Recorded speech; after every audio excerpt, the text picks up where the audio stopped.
Hello, and welcome to another episode of Rico'S Rants. I'm your host, Rico DiGiorgio. Okay, Episode 3, Star Wars, Episode 3, Revenge of the Sith. Gotta get this done. I got many other movies I have to review, so I gotta get through each and every one of these, and I would like to at least do them similar to how I did the Batman films. I will wait a little bit before I do the original trilogy of the Star Wars films, but at least now I can say I'm done with the prequels. So, I did see this drunk. No, I did not film this drunk, my review drunk. I was with someone else, and he still hasn't done a video with me. I keep asking him to do videos with me, but,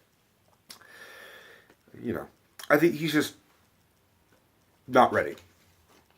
He needs to work his way up to it. This is difficult, to be fair. Okay, so we last talked about episode 2.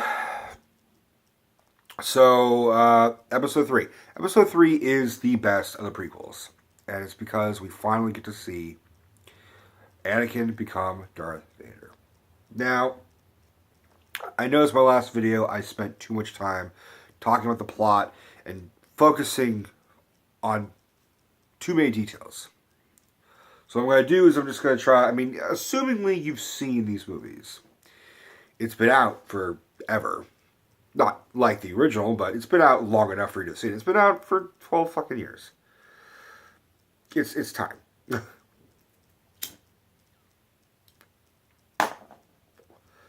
So, we'll talk about why is this the best. And to be fair, this is still not a great film. It still has a lot of flaws. It still has a lot of issues that I still have issues with. Sorry, I got a notification.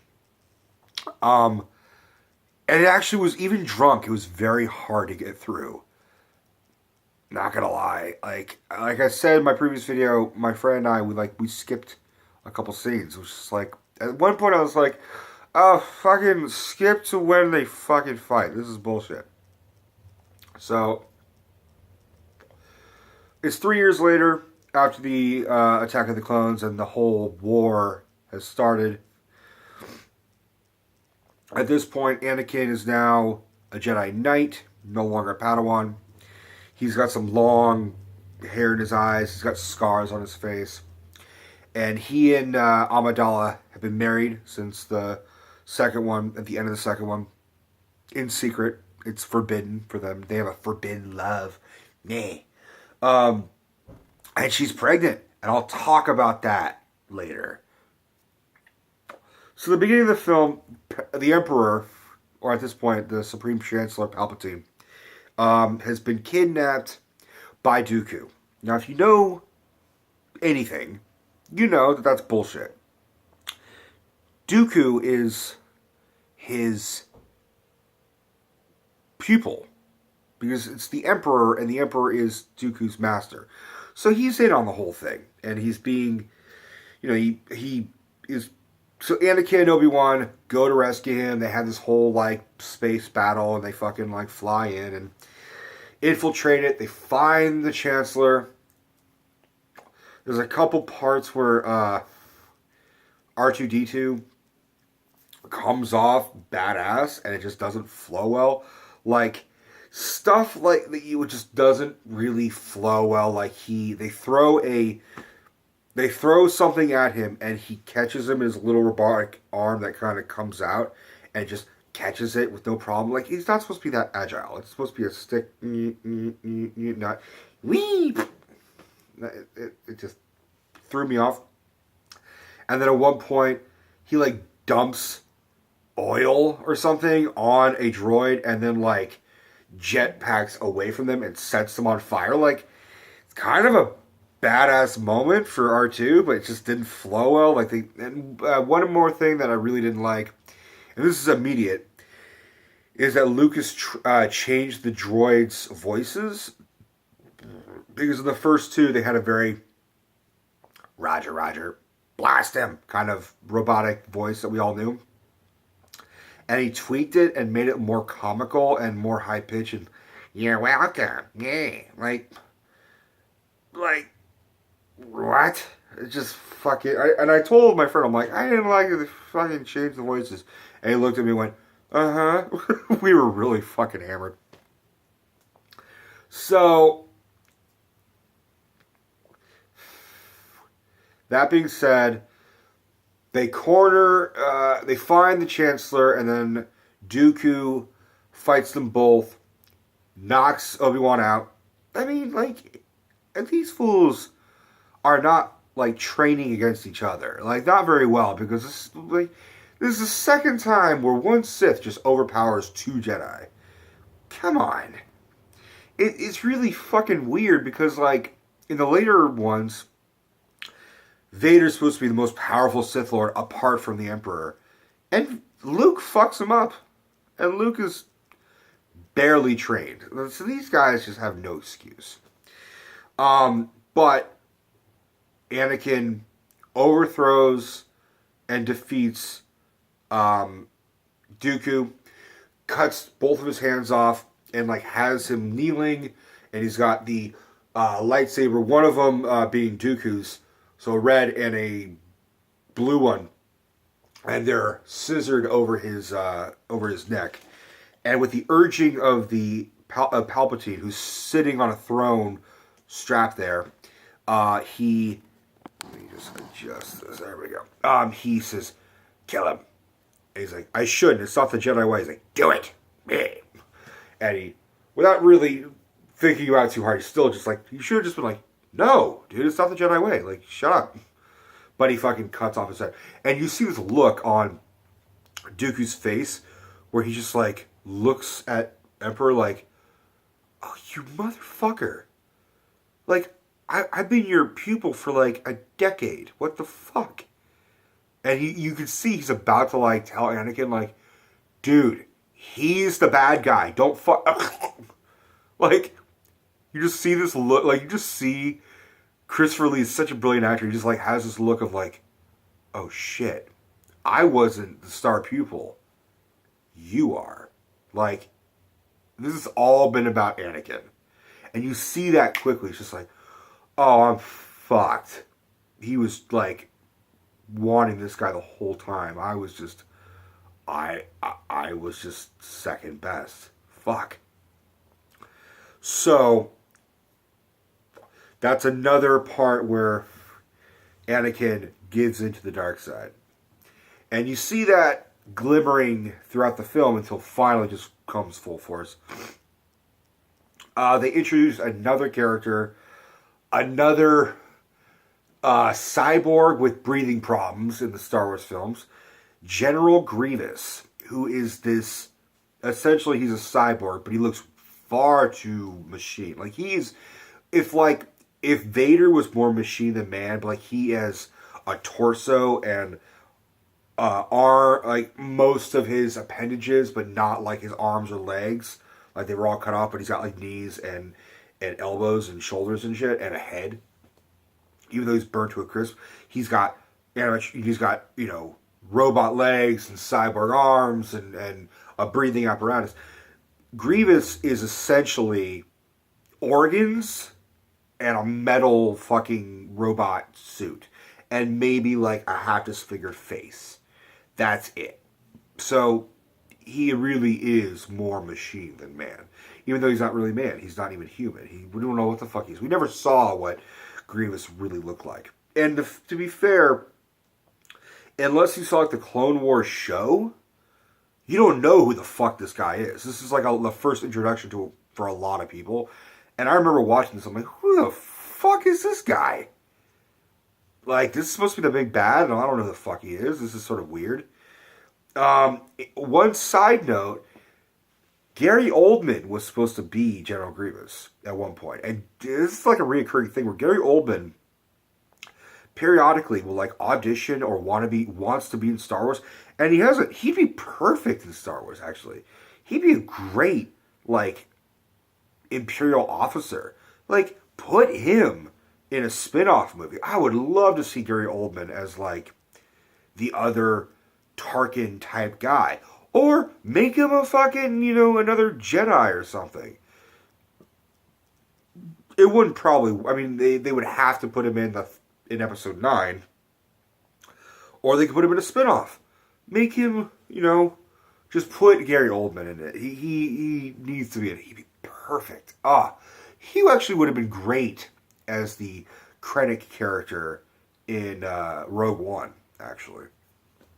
Not to say the other guy, Ben Mendelsohn, was not good. He was very good in that. But ever since hearing Gary Oldman, was supposed to be in Star Wars a couple of times, and they kind of didn't, I just keep thinking, oh man, that'd be great. But this Grievous is voiced by Matthew Wood, who I guess, designed the character or something, and then, for the fun of it, record his own voice, and it just sort of came off semi-perfect. He's very coffee, and I mean, Jedi scum, and he's very wheezy, and he's got, artificial lungs, and he's always, General Kenobi, that kind of shit. So, they all, General Grievous escapes. They try and battle him. They land the ship that's half destroyed back on Coruscant, which is essentially a giant planet of one giant city, which I have to question. The entire planet is a city. It must be a bitch to deliver food there. If you get takeout, and it's you're here, and then you're fucking, around the fucking planet. Oh yeah, just go 800 million miles around in this way, and I'm to the left. What the fuck? I mean, I'm making a joke, but I think it's funny. They land back on Coruscant, and then things start to unwind between Anakin and Padme. She tells him that she's pregnant, and I will talk about that again. You know what? Fuck, I'll talk about it now. So let's assume at the beginning when she tells him that she's pregnant, let's say she's 2 or 3 months pregnant. Assumingly she and Anakin would have had to fuck before he goes on his mission, and she's not showing at all when she tells him. And he doesn't sense that she's pregnant, because assuming a Jedi would be there's something off about you. I feel a disturbance of the Force. What the fuck is going on in there? Nothing like that. And you can argue that they're not humans. They may have different anatomies than us, but they're human. So he would have had to fuck her before he went on this mission, right? Let's say it's taken 3 months. That's when she would start to show, but barely be showing. Because at this point, any more than anyone else would have been Senator Amidala, you've been packing on a lot of weight recently. What the fuck's going on? Yoda would have noticed that shit. So, that means, at the end of the film, when she delivers, this would have taken 3 months. The course of the film is 3 to 4, maybe 5 months, because both babies at the end of the film look healthy. She delivered early, possibly, but not perfectly healthy looking babies, even under medical care. So that's a flaw in the fact that you don't see this duration of the film going on for months. This looks like 20 days, maybe 3 weeks, barely. So, what the fuck, George Lucas? Is Luke and Leia just really 4 months developed when they were born? Come on. Explain that one to me.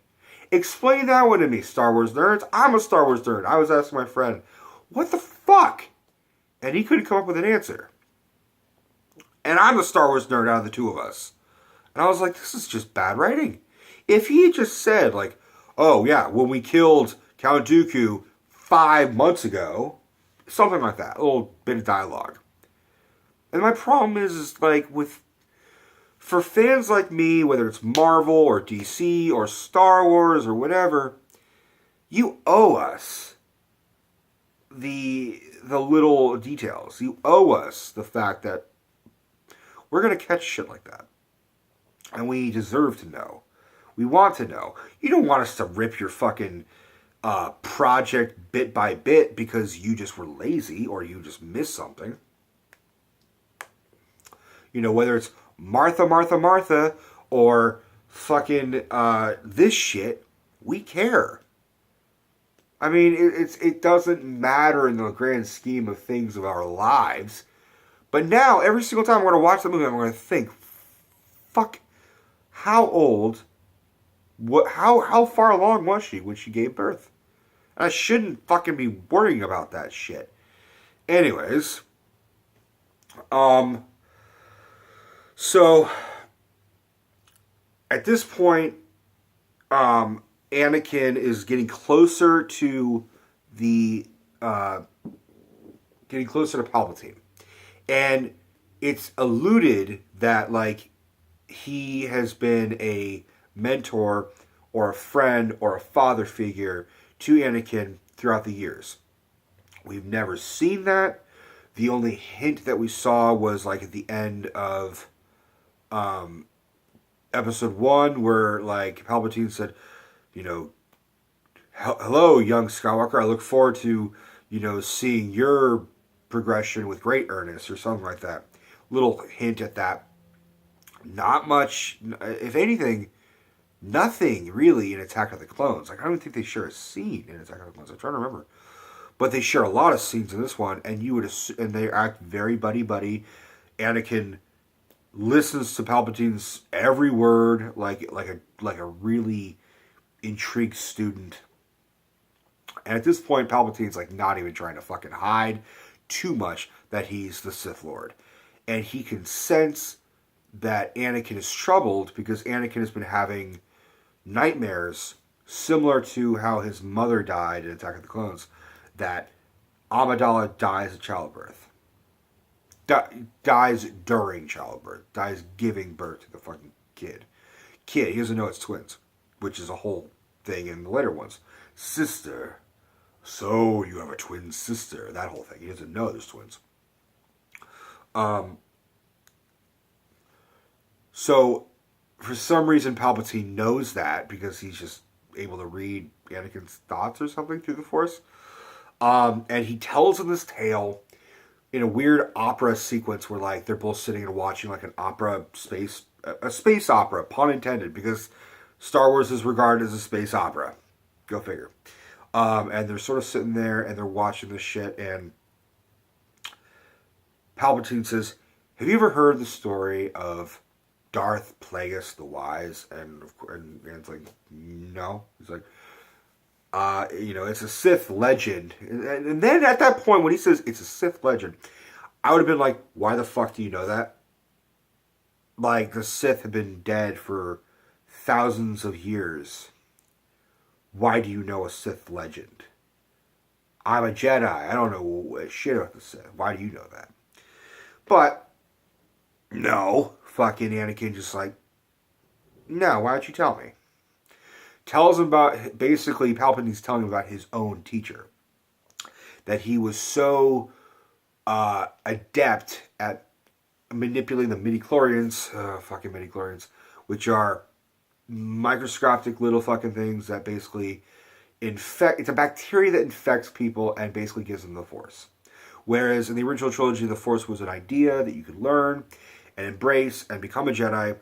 Now it's like, oh, you have a high count of bacteria in your bloodstream, you're Force worthy. You could become a Jedi. You could become a Sith. Kind of shot a lot of kids like dreams. Like, I could be a Jedi. And then be like, you go to a doctor, sorry, your midichlorian count's too low. Yeah. I remember back in my day, when I was a kid, when episode 1 came out, if you wanted to insult a Star Wars kid, we were all Star Wars kids, you just say, your midichlorian count's too low. And that would just make a kid cry. It was pretty fucking crazy. Anyways, he tells him that he's so adept at manipulating the midichlorians that he can actually prevent people from dying. Um, and he taught this to his student, Palpatine, and then Palpatine killed him in his sleep. And even says it's ironic he could prevent other people from death except himself. Which brings a lot of fan theories that if he was so adept that he actually may have faked his death, in which case he may be Supreme Leader Snoke in episode 7, 8, and 9, played by Andy Serkis of the newer trilogy. That's the long-running possible theory. Maybe. It could be possible. It better not be Jar Jar. It better not be. That whole Phantom Menace thing, that's fine. But I don't need to see Snoke be like, let me tell you who I really am. Hello, Mr. Jar Jar Binks. Like, oh, fuck. Can you imagine if they did that? Like, the fucking fans would just go, fuck. Anyways. So, with this knowledge now, Anakin is like, is it possible to learn this power? And he's like, not from a Jedi. So, he sort of has him. Now he's desperate for any more information. And then, at this point, Obi-Wan has defeated General Grievous on a planet called Utapau. I'm going to gloss over all that shit. Forget it. General Grievous has this really ridiculous fighting power where he has 4 arms, each with a lightsaber, and does like a helicopter spin for all of them. And Obi-Wan's like, what in the fuck am I supposed... And he defeats him. Fuck you, General Grievous. And then at that point, Emperor is now controlling power.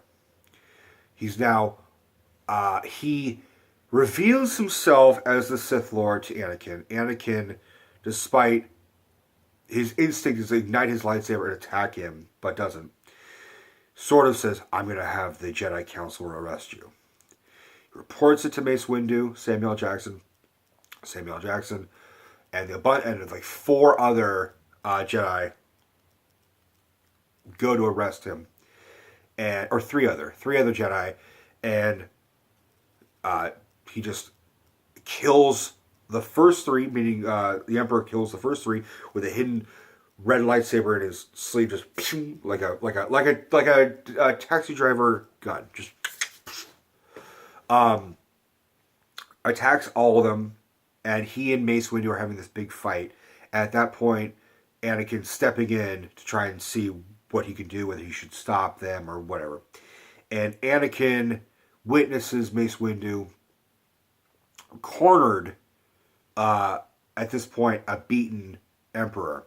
And the Emperor is trying to electrocute him with Force lightning, and it's deflected off, because he's deflecting with his lightsaber, back onto him. And for some reason, it makes him wrinkled and deformed. I remember reading in a book, like, it showed what he truly looks like, and that, like, this is what he actually looks like, and then he had modified his skin to make it look more tight and less deformed. So this was like showing off his true, taking off the mask and showing what it truly looked like. That's one theory. I'm going with it. And at this point, the Emperor begs for mercy, and Anakin says he must stand trial. I need him. Don't kill him. And Mace Windu's like, this motherfucker needs to end. And he just fucking was about to slash him.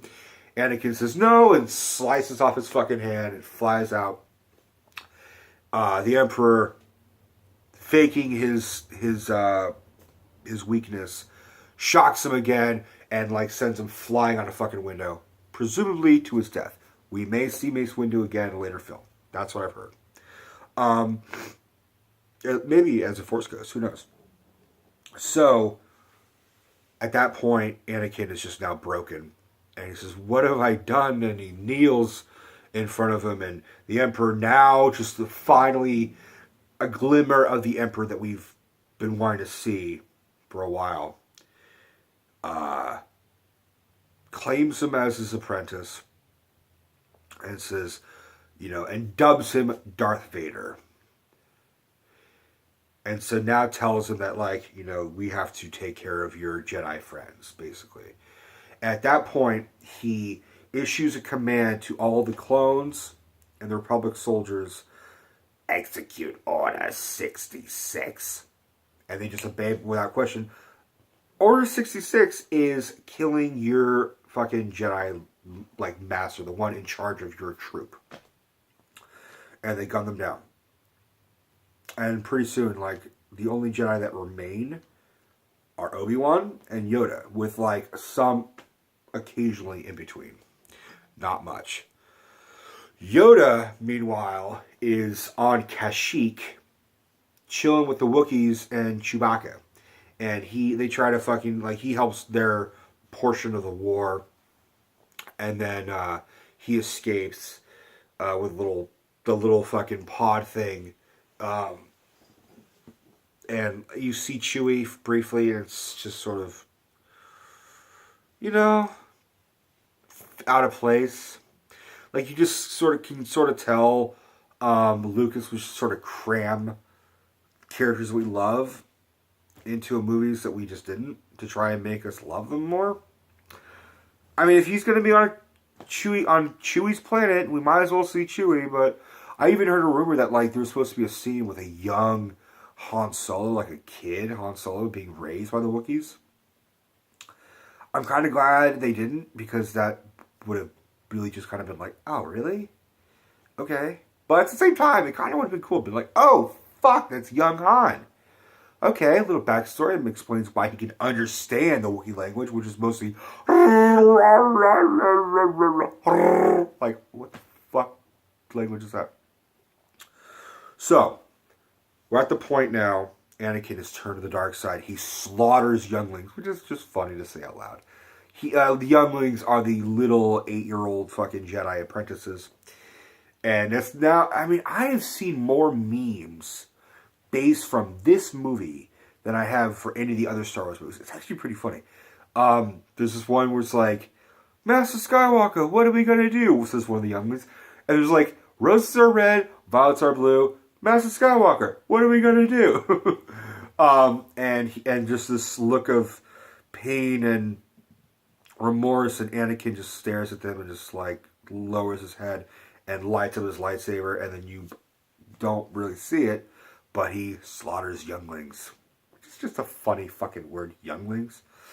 At that point, he is sent to Mustafar, where the rest of the Separatist leaders are in hiding. He's like, fuck the Separatists, I don't need them anymore. I have my own Republic army now. I'm already in power. And he declares himself the Emperor to a new galactic empire. And he blames the Jedi. He's like, the Jedi have attempted to take out my life and left me deformed. Like, you fucking politician, lying sack of shit. He's like Trump in a fucking robe. Seriously. But anyways, I'm not going to add too much politics into my shit. That being said, Obi-Wan and Yoda now realize Anakin's turned. And they try and tell Amidala. Amidala refuses to turn over Anakin to Obi-Wan. And goes and tries to find him. Knows he's on Mustafar. And Obi-Wan has hidden on the ship. Anakin and Amidala embrace, and she confronts him like, you killed younglings. And he's like, who told you that? I didn't do that. Nah, I mean, yeah, I kind of did. I killed a couple younglings. What do you want? But you know what? It's fine, because now we have, like, you know, we're gonna run the galaxy together. And she's like, who the fuck are you, dude? What's wrong with you? I'm pregnant, and you're a fucking asshole now. And Obi-Wan kind of comes off the ship, and he looks, and Anakin's like, you fucking brought him to kill me? And she's like, no, I didn't do shit. And then he fucking force chokes Padme, which is like, I think the first time we've ever seen him just like force choke, which is sort of interesting that like the first person he ever chokes out is his wife. Ugh, God, that's heartbreaking. So Obi-Wan at this point begs him to let her go. He lets her go. They have some words and like sort of argue a little bit. He's like, in my point of view, the Jedi are evil. And, I can't stand Hayden Christensen's whiny voice. He just doesn't have that timbre. It's not believable that he became Darth Vader. Not really. I mean, you can make it metaphorical that he's an angelic-looking face under a grotesque machine mask that's symbolic, that he's good underneath all that, blah, blah, blah, blah. But not whiny. But Luke's got some whininess too. So this is a Skywalker whiny gene. Yeah, that kind of thing. So they fucking duke it out. And it is everything that we've hoped for. It is it's heartbreaking. Because the music, again, John Williams scores this film. He scores every Star Wars film except Rogue One. He took his piece of music, Duel of the Fates, which was in the first one between Qui-Gon, Obi-Wan, and Maul. Best part of the whole movie. He takes that and he makes a sadder version of it. This piece of music is called Battle of the Heroes.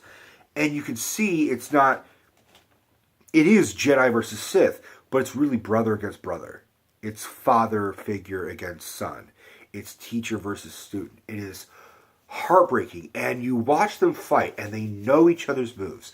They train together. One of them trained the other. And the other one, they learned from each other because they would both develop their own styles over the course of years and improvised. And the fact that they're each holding their own is amazing to watch. Honestly, all the movies aside, this is a great fucking part of the Star Wars, mythology. To finally watch Obi-Wan and Vader really fight. And it's on a volcanic planet, so they're, jumping on different, platforms, and, there's lava around them. And, of course, we know how this is going to end. But we don't know the details. And Obi-Wan fucks up Anakin, cuts off 3 of his limbs, and leaves him at the side of a bank with a lava river right there. And he just yells at him, "You were the chosen one. You were set to bring balance to the Force, not end it.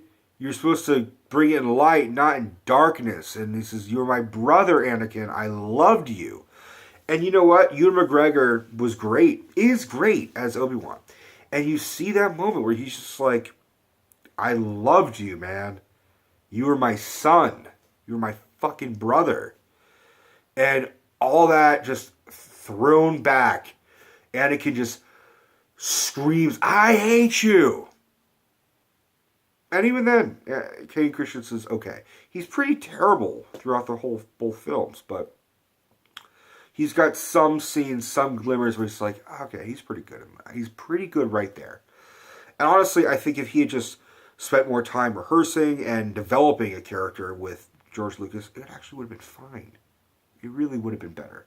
But I think Lucas was focusing on, we got to get this, CGI part right, and less about dialogue and character development. Just okay, here's the green screen. You stand from there, you go like that, and that's how that goes.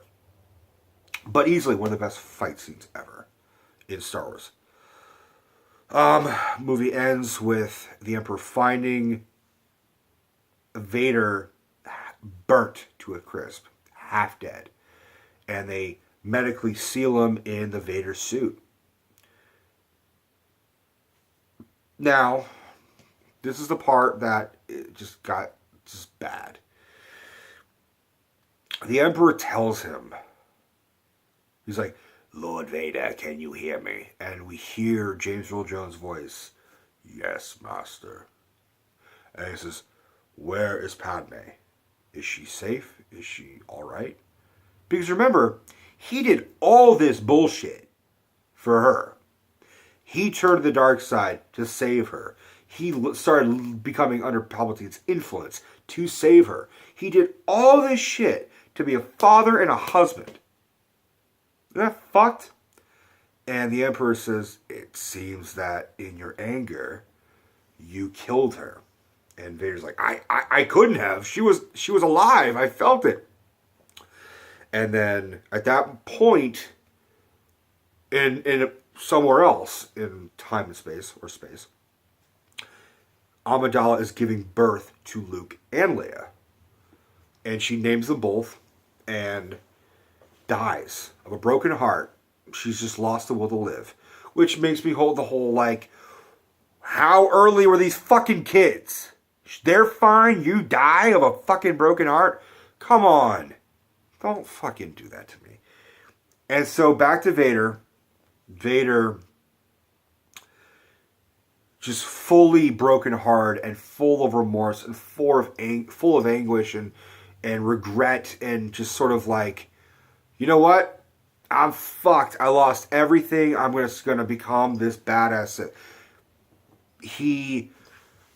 Things around him start crinkling and destroying glasses, glass bowls and glasses just start smashing to smithereens because of all the rage and remorse and all that power that he has through the Force. And he's on this gurney, sort of strapped, and he just gets, like, unclasps himself because he's super strong. And, oh, fuck, does this. No! Why the fuck did you think that was fine, George Lucas? You know what would have been great? Would have been so amazing? Is have everything just explode and crinkle and twist and more from all the anguish, and have him do that, and just have everything just around him, and be done. Don't let him say anything. Silence is golden, George Lucas. So the movie ends. Luke is given to Uncle Ona and Beru, and Leia is given to Jimmy Smits. And the movie ends. And Luke and Obi-Wan are in hiding and blah, blah, blah, blah. So, yeah, it actually is the best of the prequels, but it's still not a great film. I mean, I'll give it 3.5 stars, and that's really the best I can do. 3.5 based on the heartbreaking moment between Obi-Wan and Anakin fighting. That's really the main reason why. Ian McDiarmid was good, but he also chooses scenery. There's also a long scene between him and Yoda fighting the same time Anakin and Obi-Wan are fighting. And it's kind of cool to see, like, Sith versus, like, the Jedi, the ultimate Jedi Master versus the ultimate Sith Lord. I also kind of felt like Yoda could have kicked his ass better. But anyways. So, I'm going to end the movie. I'm going to end the review. Love you all to death. May the Force be with you. Bye, guys.